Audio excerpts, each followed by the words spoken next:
आमच्या मागण्या अशा आहेत की आम्ही जेव्हा 15-16 आम्ही काम करतो, आम्हाला फुल 12 महिन्याचा पगार मिळत होता. आज आम्हाला रोजंदारीवर घेत आहे. महिन्यातले 2 दिवस भरले आम्हाला 2 दिवसाचा पगार मिळत आहे आणि त्याच्यामध्ये पावसामध्ये बंद असतं. आमच्या परिवाराला उपासमारची वेळ येत आहे आणि आमच्या 6-6 महिने पगारही होत नाहीत. आजही आमच्या 22चा पगार बाकी आहे आणि 23चा पण पगार बाकी आहे. त्यामुळं आज आम्हाला अमर उपोषणाला बसायचा वेळ आलेली आहे. त्यामुळं आज जोपर्यंत आमच्या मागण्या पूर्ण होणार नाहीत तोपर्यंत आमचं अमर उपोषण हे थांबणार नाही. 12 महिन्याचा पगार देण्यात यावा आणि आम्हाला PF, SIS आणि आम्हाला पगार स्लिप देण्यात यावी आणि त्याच्यानंतर पगार स्लिप देण्यात यावी आणि पगार स्लिपवर आणि शासनाच्या GRनुसारच हे शासनाच्या GRमध्ये आहे सर्व काही, तरी पण आम्हाला काही मिळत नाही. ते आम्हाला शासनाचे आयडेंटिटी कार्डसुद्धा आम्हाला मिळायला पाहिजे. आम्हाला जरा 2 तास आम्ही अमर उपोषणाला बसणार आहोत. आमच्या मागण्या जोपर्यंत पूर्ण होणार नाही तोपर्यंत आम्ही इथून उठणार नाही.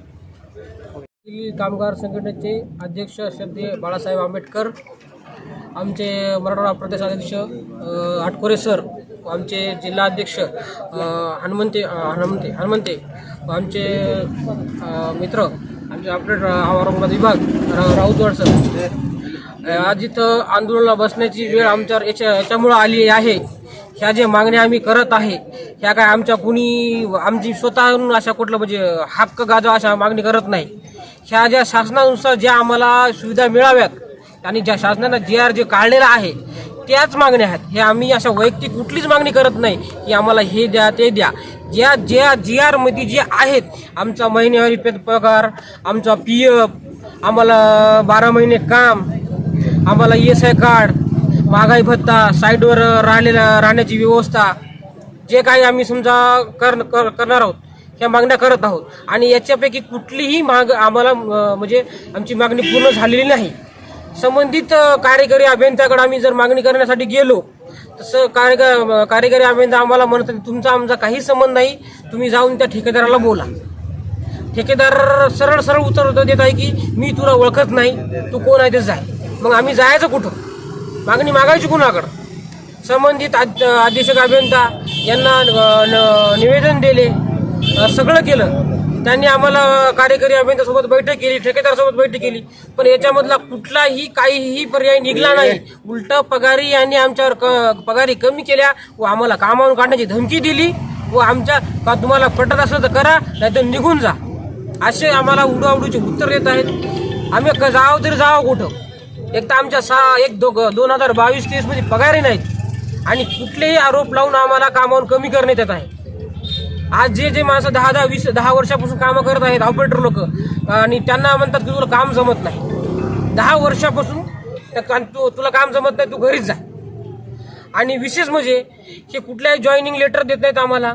जे शासनाच्या GR मध्ये असं आहे की JEE यांची टेस्ट घ्यावी आणि नंतर याला जॉईनिंग करण्यात यावं. काहीही करत नाहीत. जॉईनिंग लेटर देत नाहीत, कुठले टेस्ट घेत नाहीत, काही करत नाहीत. त्यांच्या मनमानी कारभारानुसार ते चालत आहेत. आणि आमची मागणी एवढीच आहे, जे आम्ही आमच्या मागण्या मागितल्या आहेत ह्या आमच्या मागण्या पूर्ण करावं. तोपर्यंत हे आमरण उपोषण मागं घेणार नाही. आमचा जीव गेला तरी चालेल आणि काही जर झालं तर आम्ही उपोषण मागं घेणार नाही. आणि संबंधित कर्मचाऱ्याच्या जीवाचं काही झालं तर संबंधित जिल्हाधिकारी, संबंधित अधीक्षक अभियंता व संबंधित ठेकेदार हे जबाबदार राहतील. मी औरंगाबादहून आलेलो आहे. आमचे लखनभाऊ या ठिकाणी अध्यक्ष अभियंत्याच्या ऑफिसच्या समोर उपोषणाला बसलेले आहे. त्यांना आम्ही पाठिंबा देण्यासाठी आम्ही औरंगाबादहून आलेलो आहे. मला या शासनाला एकच विचारायचं आहे की ज्यावेळेस नवीन तुम्ही पोरग कामाला घेता तो का ठेकेदाराचं तोंड पाहून येतो का त्या अधिकाऱ्याचं तोंड पाहून येतो? सर इथं नुसतं पैसे घेतात अधिकारी लोक, सरळ मशीनवरती माणसं पाठवतात. आज आम्ही यांना ठेकेदाराला पैसे मागायला गेलो तर ते म्हणते की तुमचा पगार 2 दिवसाचा एवढा घेऊन जा आणि अभियंत्याकडे किंवा शाखा अभियंत्याच्या इकडे जर गेलो ते सरळ ते गुत्तेदाराकडे बघतात.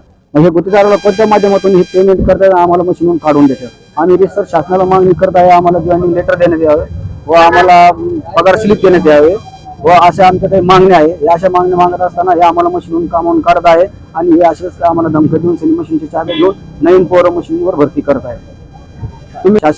तुम्हीच आमच्याकडे लक्ष द्यावे. आज 20-15 वर्षापासून आम्ही इथं काम करतोय. आज आमच्या जवळ 3-4 लेकर आहे. आम्ही कसे सांभाळायचे हे? पगार मागत असताना हे सगळं आम्हाला कामावून काढतात आणि जावं कुठं सर? आज आमच्या सिंचनवाल्याचा सुद्धा हाच प्रॉब्लेम आहे. सिंचनवाल्याला सुद्धा 200 रुपये रोजाप्रमाणे ज्यावेळेस रोटेशन चालू होतं त्या टायमाला यायला पाणी ज्यावेळेस सुटतं त्यावेळेस यायला बोलवलं जातं. यांचा ठेकेदार सुद्धा माहिती नाही आहे आणि ठेकेदाराकडे गेलं तर ते साहेब सुद्धा त्याच्याकडे टोलाटोली करतात. आम्ही जावं कुठं, शासन तुम्हीच आमचे मायबाप, तुम्ही सरकार आम्हाला आमच्याकडे लक्ष द्यावे.